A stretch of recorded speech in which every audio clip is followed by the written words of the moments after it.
Welcome back to the Coach's Hour. And today you're joined by myself, him, and my co-host, Jewade Graham. And today's episode, last week you had obviously an interview with myself. And this week, the man under the mic is no other than Jewade Graham himself. So we're going to do a very similar kind of thing. And we're going to find out a little bit more about Jewade. So Jewade, where shall we start? The best question is, when did fitness become a real part of your life? I'd say, fitness. What do we define as fitness? Because sport and fitness, is that the same thing? Was sport a big factor in terms of you going into the gym and things like that? What made you kind of take that first step to be like, hey, I'm gonna go train? So training, okay, then, because I played football as a kid, to a decent level, but then I left that about 15, 16, and then I was kind of hanging around the neighbourhood. So my area is not the best area in the world at all. Where's that? It's Whit Marines in Wolverhampton. So It's not nothing crazy. Big up Wolves FC. See, that's what I mean. The team shit as well, so we're not even going to big them up. But it was not the best area, and for me, going to the gym, it was kind of like a self-defense mechanism. So it was to get a little bit more muscle, so if anyone tried to have a little scrap or whatever else it might be, I could defend myself a little bit more. And I used to be short, scrawny, not as I am now. I'm a little bit taller, a little bit less scrawny. So my main motivation was to get a little bit stronger, and plus I wasn't really doing anything, I was just on the estate, so it was a way to pass time as well. So we'd go to the gym, we'd make an event of it, we'd go dressed up to the gym and then get changed into these times it was a bodybuilding gym as well. So there's no reason to get dressed up or anything else. So that was my first introduction into training and kind of seeing myself develop, because I am genetically gifted, and I saw myself kind of blow up relatively quickly. Did you train with anybody? Yeah, so it was me and my mates. So literally just me and my mates. No one knew what they were doing. I remember the first time it was chest every day, similar to you. It was chest every day. And I remember the first time I was on the bench press. I didn't know at the time, obviously it was an imbalance, but the one side would go up and the other side just wouldn't move. And I trained biceps because I went with one of my friends who had been training. So he'd been training, so from someone that's training chest every day, upper body, we'll say every day, I trained the same as him, having never trained before in my life. So I don't remember exactly how many sets of bicep curls we did. But the next day, I physically could not extend my arm. So I was like this. And to the point where I literally couldn't extend. And then that lasted for about 3 days. And it got to the point where I was like, have I broken something? I didn't know it was severe DOMS. It was severe DOMS. At the time, had no clue what it was. And I was like, don't know my friends were all laughing. No idea what's going on. I just can't straighten my arm out, which means I'm very limited in what I can do. Was it just the one arm? No, both arms. It was both arms. So then it got to the point where I was like, I'm going to have to go to a doctor's here because I've got no idea what's wrong. Maybe I'm broken. And maybe the 4th day, I think it was, it kind of I got a bit more movement. I was like, oh, okay, I'm coming out the other side of this. And it took me ages to actually realise what had happened. It was just DOMS. But at the time, I was like, I'm never training arms again. So that was shoulders, chest, upper body stuff. And that was me for a long time, just training and on the estate kind of thing. And I think I didn't really think about having a career, a job. I didn't go university or anything else. So for me, I went college, but college was a youth club. And I think I studied A-levels at college. So I did plan to go uni, but I lasted about 6 weeks at college, something like that, kicked out. And then... Scrapping. Our college was the Wild West. So our college was literally the wild, Wild West. And when you got kicked out, because most of my friends got kicked out, we would still turn up and just be on the campus. And security would just chase us out every single day, etc. So I went there and I went to do some A-levels because it was one of them was sports, some sports related A-level. I can't remember what it was exactly. And then I actually got an A star in PE as well for GCSEs, which was really weird because it just went tits up. Like second I left school, I was like, I'm done with education. And then I went back to college the second semester to do mechanics, car. No idea why. Just completely random. I think I lasted maybe a week.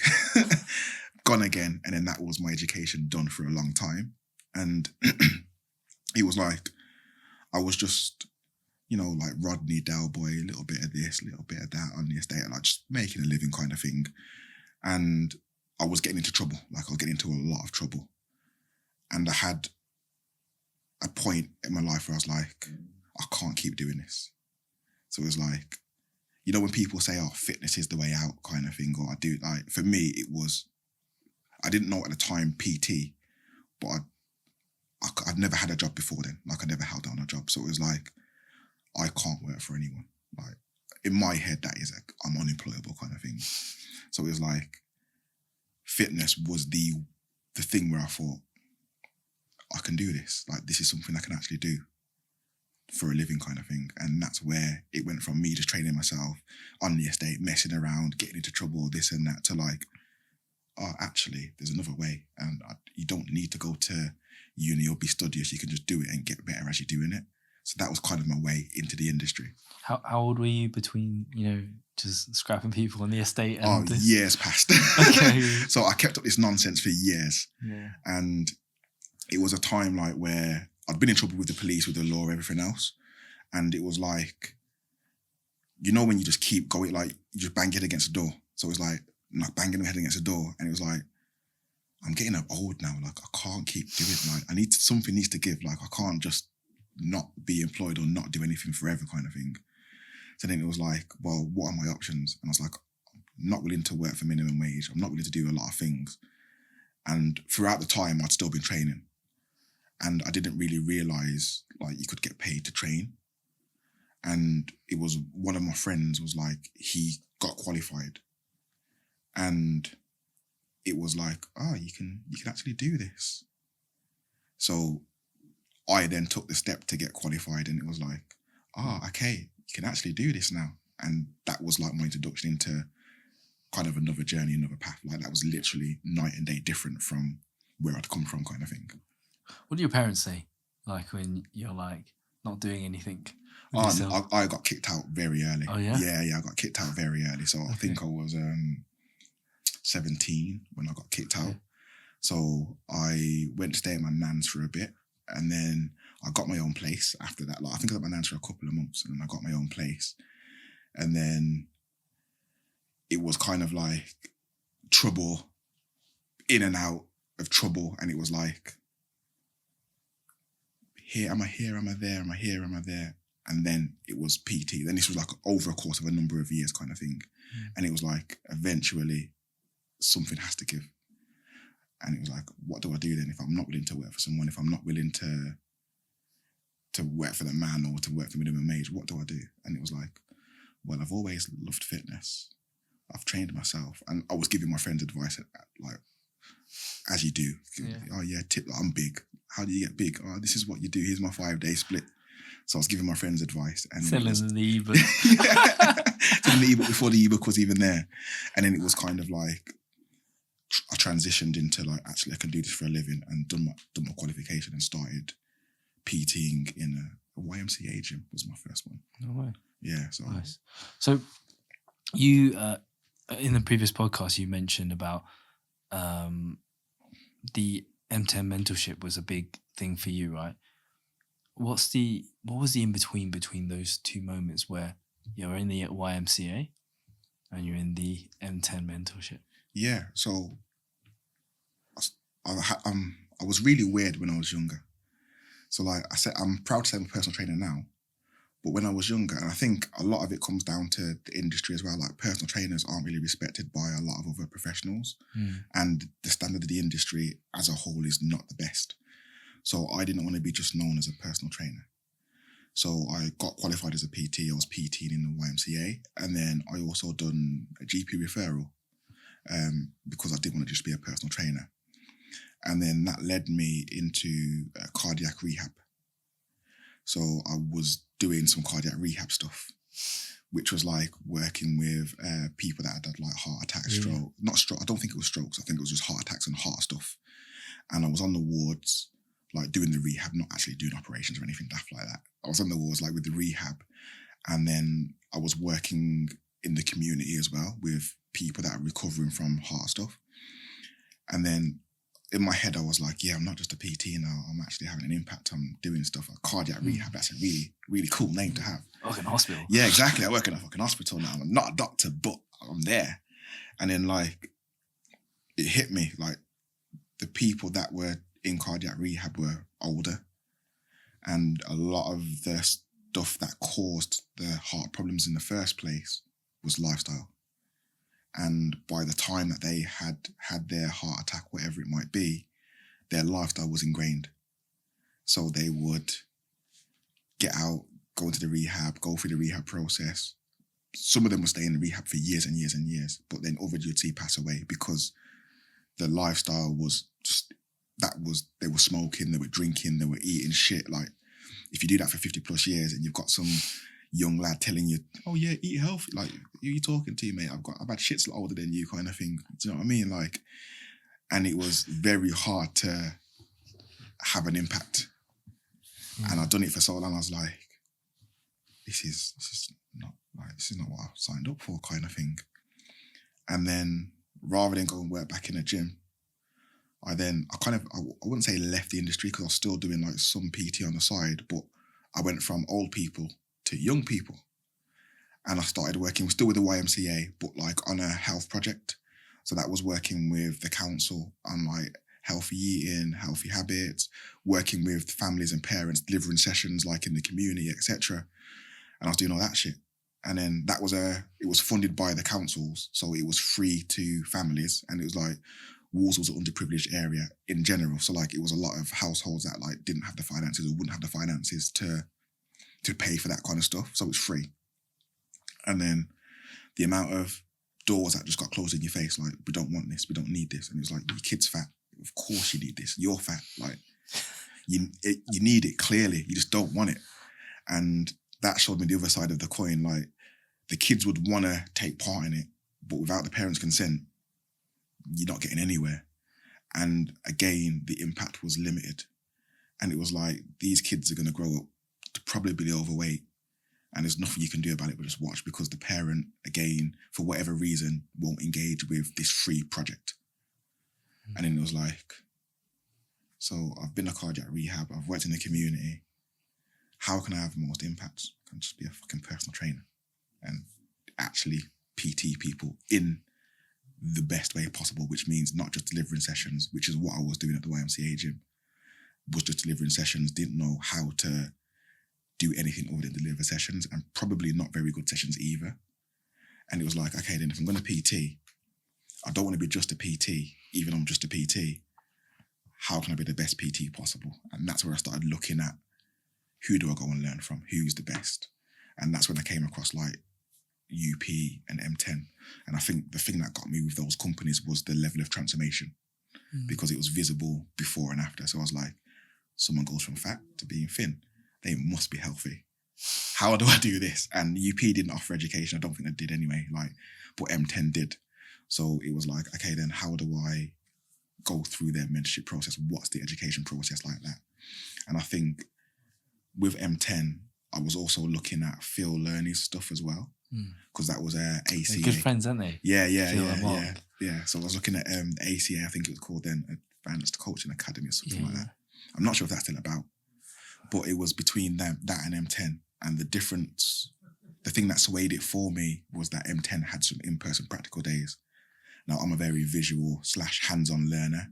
So I was like, okay, cool, I'm going to get hands-on. So that was the thing that swayed it for me. And that whole process probably lasted about 3-4 years between like YMCA, PTing, and then half in and out, cardiac rehab, then half in and out with the YMCA stuff. And then back, actually, I'm just going to be a PT now. So I want to cycle back a bit. Like, there's obviously a massive mindset shift from scrapping, right, to like kind of jumping from job to job to then being like, I want to be the best PT and focused and goal orientated and, wanted to go somewhere with direction. Like, what is that transition like for you? Like, how do you change your mind from being like, hey, happy-go-lucky to... Well, yeah, it's a good question. And it's like, it's when you see, because like when you see people in and out of prison and you see people losing their freedom, it's like, am I going to go through that same thing? And it's like, if I am, how long am I going to do that for? And there's only, like, in my area, there was no real role models. It was like, there was no one that was successfully, not even personal training, just doing stuff that was good and intentful and giving back to the community. It was all just negative shit. So it was like, if you see enough of that and you live enough of that, at some point you're like, okay, then am I going to do this for the rest of my life? And then it's like, well, if I'm not, then what's next? And like, I've always been a high achiever, whether that be with negative stuff or the good stuff. It's like, I just thought, okay, then if I've applied it to this stuff here, it's got to work for the other stuff.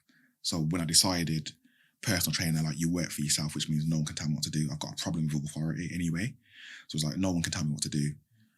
I can earn 35 grand a year, as a PT course tells you. 35 grand a year, working my own hours, So it's like, if I'm going to do it, how do I become the best? And because I didn't just want to be a PT in the first place anyway, and I'd worked at the YMCA for a bit, like, just kind of kicking my wheels, I wasn't really happy. So for me, like, there was no real alternative. Like, I didn't think I want to do anything else. And it was like, if I'm not enjoying being just a PT, and I've done other stuff where I actually know that I need to be a PT, how do I become the best then? Because I'm not going to settle for just delivering sessions and having no impact still. Was there like a moment for you that you just like gone?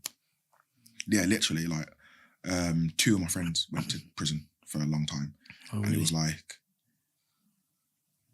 I watched them, because I was with them for a lot, and I watched them in and out, and then it was just gone. And I was like, I'm going there with them. Yeah. So at some point. Yeah, and it was like, I'm willing to do that. And I was there, because when I'm younger, like, I don't care. Like, I'm just, oh yeah, I've got time's on my side, I can do what I want and I'm all right. And then I was like 26 then, I think. And then I was like, okay, no, it has to be. It's like, you can be in and out a little bit, but if you're in and out, you're always in, if that makes sense. So like, it had to be. You're more in than out. Yeah, that's what I mean. It had to be like, there's no other option. This is me now. And like, I cut ties with a lot of people and a lot of and it's like, I love the people still, like, but I just can't be around that stuff anymore. So it's like, if I'm going to go all in, I may as well go all in. And as I said, like, I'm a high achiever with whatever I do. So it's like, I'm going to channel it to the right things now. Yeah. That's wild, bro. Yeah. Yeah, like, seeing you now, obviously I just know this side of you.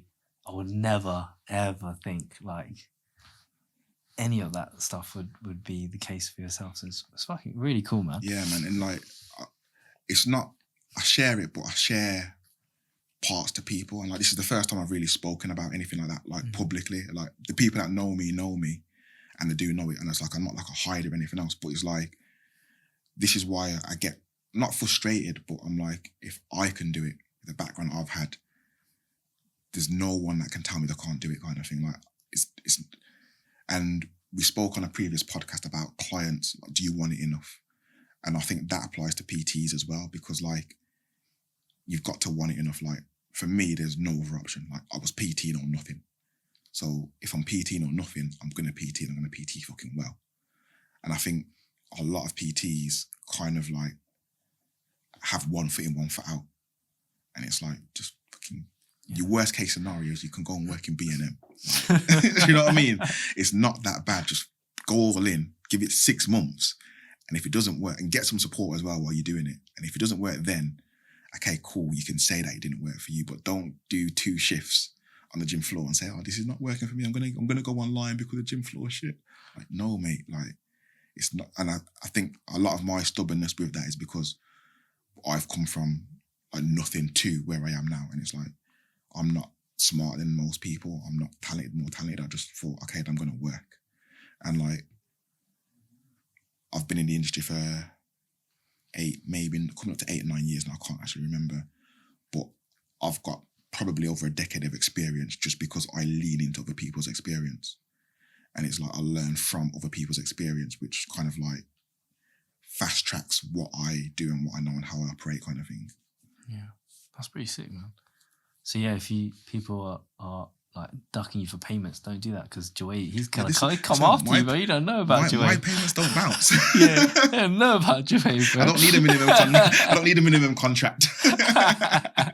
just send them to this podcast. Not exactly. We're Finchley Studios. Is that where we are? So from, I guess, you working at Gym Group, right? How did you build your client base in Gym Group? Was it smooth? Was it a grind? Was it a surprise? Yeah, so it was, I'm going to say it's quite smooth. So once I decided to be the best personal trainer, so I went from the YMCA, and like when I left the YMCA, they was gutted because I was like, oh, we'll give you a management role, etc. I was already doing a manager's role, but I wasn't getting paid for it. And then I was like, nah, I need to do this. I'm going to be I'm going to go to what I want to do kind of thing. And that was when I'd looked at M10. So I was still employed. Like I was doing a few sessions. Like one of my friends had a boxing gym in Wolves. So I was doing a few PT sessions at the boxing gym, and I was doing classes and boxing related stuff there. And I was PTing, like was taking people out for bouts. So I was like England amateur boxing. So I was doing stuff around there. And that was probably for a couple of years as well. Within that time, I was doing the cardiac rehab and everything else. So I was working for YMCA, doing a few sessions. And then when I took it seriously, I reached out to Mark from M10. And my initial plan was to find out the price, because no one ever tells you the price, do they? They just tell you to inquire because it's fucking expensive. So my initial plan was to find out the price for the next mentorship, which would have been, I think, the March. This was July. So the next mentorship was, the one was March. The intake, right? Yeah, it was March. But there was one in September that I didn't know about. So in my head, I'm going to inquire about the March one, find the price, get my finances in order, and then I'll do the March one. Anyone that knows Mark, the one thing he's very good at is sales. He's slick. So 20, 30 minutes later, I'm signed up for the September one. Did you speak to him in person? In person. Was it in person? Yeah. I think I inquired. Probably within seconds, I inquired and the phone rang. I'm not sure if it was seconds, but I had a call with him, and like he's very good, like sales, very, very good at sales, like, and he believes in what he sells. So like I was captivated, and I'd followed him on social media, so like kind of respected him at the time as well. So it was like, wow, okay, I need to do this right now. And that led me to like actually hand my notice in straight away from the job that I was doing, because I'm like, if I'm going to do it, I'm going to go all in. And you might call it naive. Like I did have a few months, like I could last for a couple of months without no clients. But again, if I go back to worst case scenarios, my worst case scenario was I could go back to my job. Like it's not that deep. Yeah. So I applied for the Gym Group, and I live in Wolverhampton. As I said, my area's a shithole. So I didn't apply to the gym groups around me. I went to one of the ones in the posh side of Birmingham, which was a 45-minute drive. And that was 45 minutes without accounting for rush hour. Oh, so my interview was like probably about 1 o'clock in the afternoon, which was a 45-minute drive. So the interview went well. Got accepted. Obviously, they accept everyone. Took the job. My first shift was 7 o'clock in the morning, rush hour. So that 45-minute drive was probably about an hour and a half. And I was like, but I'd committed now. Yeah. And then, so that meant I'd done that for a long while, to be fair. And it was long days. And because I was 45 minutes away from home, I wasn't able to just nip in and nip out. So I would do, like, let's say I had a 7 a.m. shift. So there's a 4-hour shift, 7 till whenever. My sessions didn't start till 4 p.m. So by default, I was there all day. And in hindsight, that allowed me to build my client base very, very quickly, because I was the only PT that was there morning to night. And if I had sessions, I may as well make the most of it, because if I'm going to go there for 2 sessions in a day, it takes me an hour to get there. I'm going to go there from the morning anyway, because if it makes sense. So I quickly became the person that was seen the most, spoke to the most people. Like, you're always there. Exactly. I lived there. And when I tell people that I mentor now, you've just got to be in the gym and speak to people. Like, that is it. And obviously, like, you can use techniques, or you do get better at developing conversations, but you have to just start having conversations to begin with. And that coincided with the mentorship as well. So, like, it was kind of like a fresh start for me. And then I went through the mentorship as I was building my client base at the gym group. Did you then get, so let's say when you finished the mentorship, did you then get offered the role at M10? Yeah, so it was really weird. I think someone had left during the time I was going for the mentorship, and I upgraded my mentoring to get coaching as well. Because at the time, I would never... Is that a fly? No, it wasn't. At the time, I think I got some visitors. At the time, I'd never been a client. So again, like, I'm all in. I'm kind of all or nothing. So I was like, okay, if I'm mentoring, I'm building a client base, I have to be a client. Like, I have to get coached by a top quality coach. So my mentor, I got coaching with him. And then the goal was never to do a photo shoot. But 3 or 4 weeks in, like, I've got a decent physique. I started losing body fat. I was like, and my mentor seen it as well. He was like, you ever thought about doing a photo shoot? And it was like, why not? Why not? So I then began a photo shoot prep. And that coincided with them advertising a role for a job. So I think it was like, you know, when you talked about stars aligned in your journey, like, that was the stars aligning for me, because I had a couple of things going for me. Like, I wasn't settled in the gym group, settled enough to be like, I'm not moving from here. I was going through the process myself, which means I was in decent nick, and I was like practicing what I preach, which they favoured there. It's like, this guy's doing a mentorship, he's in decent nick. He represents education process. Yeah, like, he's committed to our education process, he's applying himself, etc., etc. So, like, I just applied, and then I got the role, and that was, I think, a week before lockdown. Oh, no way. Yeah. No way. So I moved to Nottingham, I think 2 days before lockdown. In hindsight, I would have stayed where I was for 4 months. Yeah. But I moved, and, like, I didn't even get to start straight away, kind of thing. And then, but I think, lockdown was still one of the most progressive times of my PT career, because, again, like, my mindset is, I can't control lockdown. So, like, in my head, I didn't know it was going to be, it was 4 months, wasn't it? Like, March till July. Yeah, something like August. So, it nearly killed me because I didn't have no income. Because I just left my PT role. I wasn't self-employed long enough to get the self-employed grant. And then I hadn't started at M10, so I wasn't getting paid from them either. So it was like, for 4 months, I was just like, oh my gosh. Gotta get back to scrapping. Yeah, that's what I mean. But fucking motorways were locked. I couldn't go nowhere. So it was like, that 4 months, it was like, okay, then I've got two, like, I can't PT, but eventually the gym's going to open, and these guys, they're all up here and I'm here. So I didn't know it was 4 months, but, like, I've got some time to bridge that gap. So, like, I took we had team meetings, so I was still part of team meetings, and we had, like, a lot of education. They had a new mentorship, which was the one I would have been on. That was, like, all virtual now. So again, stars aligning, that would have meant I wouldn't work there. And then I went through that mentorship. I joined Muscle Nerds and Integra, and Muscle Mentors as well was on there. It's like, literally, I was just, because I had nothing else to do. So I just ploughed everything into education.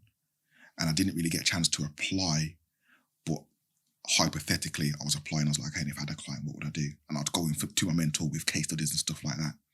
So by the time I got actually started, rather than being here, I was probably about there. And then, like, because I'd been, like, kind of caged up for 4 months, I was just raring to go on the gym floor, and I got pretty full pretty quick at M10 when I actually started. Yeah, so did you start in that, because we went out of lockdown, right? And it was, I think, for like 4 weeks, and then we went back in. Did you actually start at M10 in that 4 week time? Yeah. So it's mad, because, like, I think the gym was quite quiet anyway. In summer, because it was summer, so, like, Nottingham's, like, a lot of students, and it was city centre, so it was a lot of work as well. So people were working from home, weren't really travelling to city centre, and the students weren't studying in July, so it was pretty quiet. And everyone said we weren't getting many inquiries because people were still nervous about coming to gyms, etc. And I remember with other coaches like just focusing on your education. You're getting a wage now because we physically started. It's livable. Just focus on your education. Now I'm stubborn. I'm very, very stubborn. So you can't tell me that I can't grow a business in any time. And just so I'm like, all right then, I can't grow a business. We'll see. So I can't remember the exact numbers, but I'm going to say between 15 and 20 sessions a week in that first open to closing again. Then lockdown 2 happened, and it was like, Shit.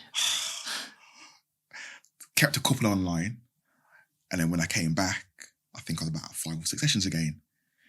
Got myself back up to 15, 20. And then we had was it a third lockdown? We had a third lockdown. We had summer. Maybe, yeah. I think it was a third where I went back to 0 again. Not 0, but I went really low again. And I was like, but in a time I'd still had more online, just ticking over a little bit. And then after that one, I was just like, the shackles were off after that. And I just went maniac because I was doing like 35, 40 sessions a week for a good few years. Just gotta make that P back, innit? Yeah, that's what I mean. And like, I think, because like we spoke about, the pay wasn't the best, but it was like the more you did, the more you got paid. So for me, I didn't have anything better to do, and I was just developing my skill set. So it was like I lived in the gym, similar to you. I lived in the gym, and it was like I remember because I done my photo shoot just before lockdown, and then I got my first photo shoot transformation just after the first lockdown, so like 6 months later, and like the guys in the team were just like. I didn't realise at the time, but I think it was very quick to go from like no results to photo shoot results straight away. Like, and it was like, once that happened, that's my standard now. Doesn't matter like if it's once or, so I was like, okay, then cool. That's now my standard. How do I repeat? And kind of just went mad. Was that one of the most difficult times, would you say, that you've had in terms of personal training? Yeah, but it was in terms of personal training, but I think in terms of my life, I'd been through worse times. So, and again, like that's what, like if I've been through what I've been through before, this is nothing. And even though it was because like I was close to like not being able to afford to live anymore because like not many people, let down. But not even that, like the first lockdown, like not many people can survive 4 months with 0 income. Like, because at the time I was not online coaching. I had 0 online clients, and I just left my whole client base in Birmingham, and then I hadn't started in Nottingham, so I had literally 0 income. So like financially it was tough. And you're paying for rent as well. Rent was expensive. I was paying for education stuff. I was still like, and it's mad because like I don't tell my clients to follow this at all. I don't recommend it either because like it's not guaranteed to work out. But again, my worst case scenario is I'll go back home. That's my worst case. Like tail between my legs a little bit, but I'll build back up again, kind of thing. No, you bet on yourself, right? Exactly. You like back yourself sometimes. Yeah, and I say like the decisions I've made since then of like, it allows me now, like I don't blink. If I have to invest in something like business mentor, it's a lot of money, but I don't blink because my worst case scenario isn't my worst case scenario. Like I've got a few more responsibilities now, but it's like, so I probably wouldn't do the same again now, but it's like. The what if is worse, right? Yeah, that's what I mean. Like, because especially with like, when you do something and it works, you build that level of like, oh, that success ladder. It's like, it worked, it happened. It's kind of like. So how does that take you then from you're at M10 to present day? Like and you become the elite coach? Yeah. So M10 was a whirlwind, and like we'll probably come back to our journeys as well because there's a few things I want to ask you about yours again. So I'll blur through the M10. I was there for like 3.5, nearly 4 years, and it was kind of like sessions. I started then educating with M10. So like I was doing practical camps and then doing support calls and a mentorship before helping to deliver and create the mentorship and innovate the mentorship. And it got to a point where my values didn't align with the main guy. So it was the best place and the best time to just step away from that. And it was like, okay, I've learned everything I need to learn from here. I'm very grateful. Before it turns sour, I'll just step away. And left on not the best terms, but not negative terms in the same way. So it was the right time for me to leave, because if I'd have left any later, it probably would have been negative. And then it was like, okay, then what do I do now? And I didn't really choose to start mentoring coaches. I kind of like, because of the company I was working for, that was my natural progression in that company. And a lot of my photo shoot clients were PTs. So I was posting them on Instagram, and then more PTs were inquiring with me. And my reputation like came from M10. So it was like, I was kind of known for mentoring without saying I was mentoring. So I just carried on doing that. And I've kind of like built and developed and refined and learnt new skills that now, I'm not going to say there's a gap in the industry, but a lot of PTs are going online, but there are still a lot of PTs that want to stay in person. And I still like the in-person aspect of it. So I kind of dial in and double down on that. I think there's more people that are doing in-person PT than there is still online. Definitely. Online is still very new. Obviously, we see it a lot because we post a lot on social media, and those are the people that are posting on social media. But there's a lot of like one-to-one PTs who do not post, right? But they're still watching. They're still there. Like they still want to improve, right? And I think that there's a huge market for that. Yeah. That's real cool. If we go back to like looking back at yourself, right? What would you tell yourself now? Or what would you say to your previous self based on everything that you've learned to, give yourself advice? Like, what would you give to yourself? Start PTing earlier. Fucking wasted loads of years. Yeah. Now, in all seriousness, I think it's not too late. Like, it always works. Like, I think as well, like if you're driven, if you want it, it sounds like a bit cliche, but if you want it, you will find a way to make it work. So like, there's been a few, I'll say tests in my life where it's like, I've had a decision to take the easy option or to actually double down and say, I want this. And every time I've doubled down and said, I want this, it's come back tenfold, whether that be experience, finances, whatever else it may be. So I think I would just say like, it gets easier, even though it doesn't, because like now, if I look back, then I wouldn't imagine I'd be in the position I am in now. Mm. But right now, I feel petrified because I'm nowhere near where I want to be. And it's like, I'm telling my younger self, it gets okay, which means I'm telling my current self, it will be okay. Yeah, it's interesting. It's like, there's a lot of stuff that you've obviously had to go through to get to kind of where you are now, right? Yeah. And it's just perseverance to kind of keep going and know like, shit, man, I think a lot of people potentially don't know your story. No, not unless you've worked with me, no. Yeah. Like, I don't really share it, but like, I think, I don't need to, because I think people buy from who they know, trust, and like, etc. But like, I don't know, I think there's a time and a place, and I think this is the right, God, I don't want to go on someone else's podcast and give them lots of, oh yeah, like, this is our shit, so like, you can know about me now, kind of thing. Yeah, that's cool. And what would you say is the next chapter? Like, so in 5 years' time, where do you see yourself? Where do you see the elite coach? I'm on the gym floor still. Nah, I think just creating a pathway for people that still want a PT and like making it easy, because like a lot of people think it's complex, and like, yes, it is complex when you get into like the cellular level or the mechanics level or whatever else it may be.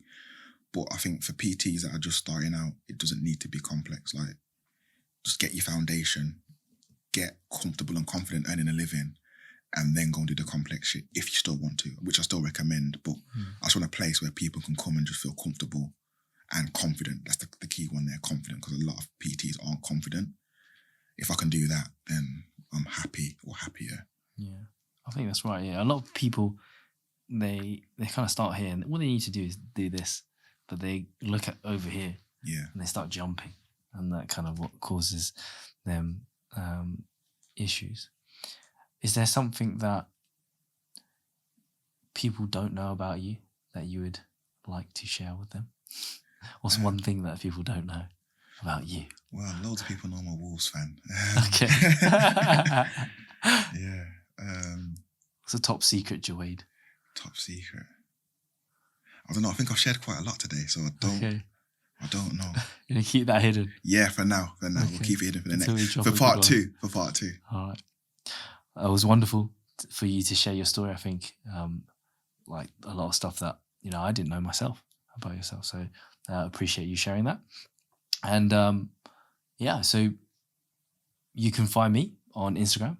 My name is @GymWithHim, and the man over here is @Jewade Graham Coach on Instagram. And that's a goodbye from me. And see you later from me.